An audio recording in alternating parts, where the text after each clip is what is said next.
My ex-21 is Japanese and was studying at my uni in Canada where I 20 met her. We were 18-year-old first years, and she was living with her boyfriend. She had no friends because her boyfriend didn't let her leave their apartment alone and tracked her location, so I helped her escape him and she decided to be with me. Since her ex had trust and control issues, I told GF that I'd always trust her and she should always go out alone and make new friends. But her dad died and mom lost job due to the pandemic, so she couldn't afford tuition or rent in Canada anymore. I didn't know this, so I got an apartment for us to split for our second year. When she returned to Canada, her mom texted me saying they can't afford tuition and by November, they couldn't pay rent and my parents covered it. By December, our relationship was a disaster. My GF lied, swearing she never had sex with her ex, also saying she deleted all pics with him on her phone. But she always hid her phone because she was embarrassed of her young pics. But really she kept the photos and their graphic of her and her ex in bed naked. She swears she forgot to delete those pics. I said extremely horrible and demeaning things to her which made her cry terribly, and I still regret to this day. We argued almost every day from then, and I was verbally abusive. We fell into a depression and would just sleep argue and have sex all day for months. It was extremely toxic. But in April, we both got into one of the best universities in Tokyo, and I was excited to make a big change in my life. She went to Japan first and got our apartment ready for July, and I came in September after getting my visa. But my GF was extremely jealous by this point because she saw nudes from HS girls, porn and other weird things I said to girls when I was in HS from past DMs, and porn I forgot to delete from my phone.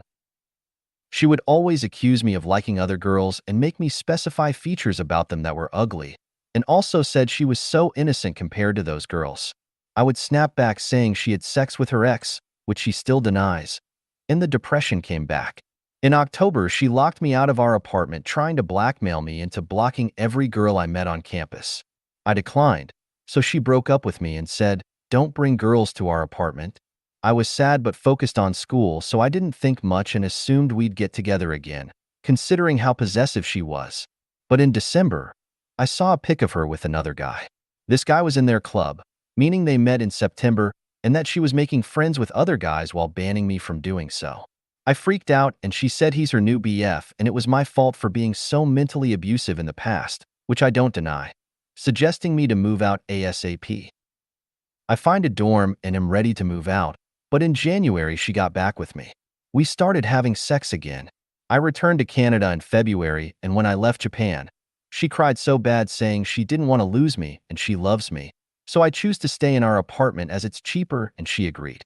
In Canada, we still argued but said I love you every day, and my GF said, "Only look at me and don't talk to other girls every day." By March, she went on her club trip to New York, and by then she barely spoke with me after we argued. I came back to Japan in April, and now it was just like it was in December, despite her telling me, "Don't talk to girls," and "I miss you," just a week before my return. She had no time for me, no hugs, no kisses, nothing. Too busy. I massaged her, brought food, cleaned, did laundry, homework help, club help, etc. for her every day, hoping she would fall in love with me again. What did I do wrong, I wondered. On April 12th, we argued because I told her I'd bring food after class, but since it rained I took too long and she stayed hungry. I said, "Fuck," because she was disappointed and it was like all my progress was undone, but she took it as me saying, "Fuck you." And that was the end, I suppose. The next day, she asked me to bring a friend and starts pestering me to move out again, saying this is why I said we should live separately whenever I didn't want to leave so she can bring a friend. The whole April plus May, she booked me hotels because she was inviting a friend for the night. I totally trusted her. One day I laid down on my bed and found a condom wrapper, checked the trash and found the condom with the dude's semen in it. I confront her about it and say I'm leaving forever if she ever talks to him again.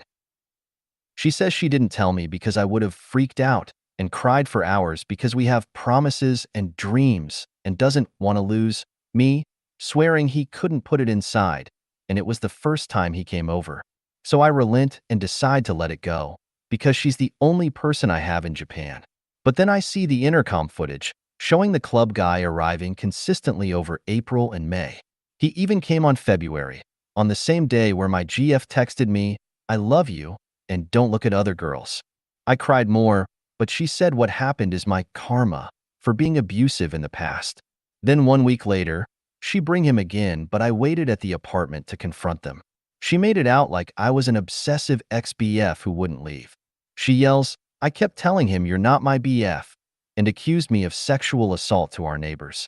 Her BF acts like he's protecting her. Then she calls the police and kicks me out of our apartment as I'm not on the contract. Following this, I blocked her on all social media and sent all the evidence to her mother.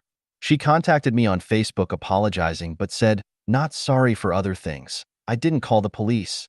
And he came in February cause he was worried how I was treating him. I didn't invite him to our apartment. Stop victimizing yourself. Well, okay, but if you didn't invite him, then how'd he know our address? I blocked her FB, and that's it. 2 years of my life down the goddamn drain.